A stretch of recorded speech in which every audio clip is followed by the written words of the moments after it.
Bonjour, je m'appelle Anne Bach, je suis photographe. Mon métier consiste à prendre des gens en photo, que ce soit des bébés, que ce soit des mariés, que ce soit des personnes adultes, des personnes âgées.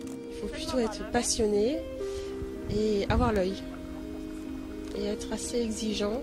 En fait, moi, ce que j'essaye, c'est de garder au maximum, d'être auprès de la personnalité, de ce que j'ai en face de moi comme sujet, de garder leur personnalité, de les mettre à l'aise. Et j'ai pas besoin forcément qu'il y ait un grand sourire, machin. J'aime bien quand il y a un message qui passe à travers le regard. Et ça, ça vient pas tout de suite. Ça vient en dialoguant avec les gens. Et enfin, moi, ce que j'aime bien, c'est mettre à nu la personne, on va dire. J'adore ce que je fais, donc il n'y a pas d'inconvénient, il n'y a pas... Si, le matériel est lourd. Disons qu'en sortant de la troisième, on nous demande tout le temps qu'est-ce que vous voulez faire, qu'est-ce que vous voulez faire. Il faut déjà savoir ce qu'on veut faire. Et enfin, je trouve que c'est assez dur de dire en sortant de troisième qu'on veut faire ci ou ça. Et je sais pas pourquoi, même moi, je savais ce que je voulais faire. J'ai commencé par un CAP photo. J'ai fait un BEP visuel. Après, j'ai fait un bac pro photo et je me suis arrêtée là parce que je me suis rendu compte qu'à l'école, on n'apprenait pas grand-chose et c'était vraiment sur le terrain qu'on développait beaucoup plus de choses et de savoir-faire.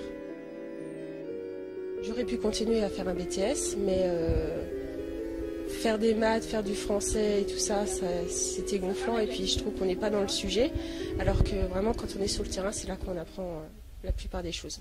Et puis je me suis dit, autant chercher quelque chose pour s'installer soi-même et puis continuer à faire ce que j'aime, mais en progressant par moi-même. Et voilà, c'est pour ça que j'ai acheté cette boutique, qui est plutôt, c'est pas une boutique, c'est plutôt un studio. Et voilà, et depuis 10 ans, j'exerce mon métier et j'apprends au fur et à mesure. Je continue à faire des stages avec des professionnels de tous les pays. C'est pas seulement des professionnels en France, parfois on a des réunions avec, on avait un Australien, on avait un Italien, on a des Belges, ils ont une autre façon de travailler, ils ont une autre façon de voir les choses et c'est bien de se rencontrer, de discuter de tout ça et d'échanger, d'avoir un échange. Voilà. Aussi, quand j'étais à l'école, on me disait toujours, bon, qu'est-ce que tu veux faire dans la photo? Est-ce que tu veux plutôt travailler dans un labo? Est-ce que tu veux travailler en prise de vue? Est-ce que tu veux faire de la vente du matériel photo? Et moi, à l'époque, ce que j'aimais, c'était tout faire, à part la vente de matériel photo. Mais c'est-à-dire, j'aimais bien faire les photos, faire les tirages et après aussi faire les présentations.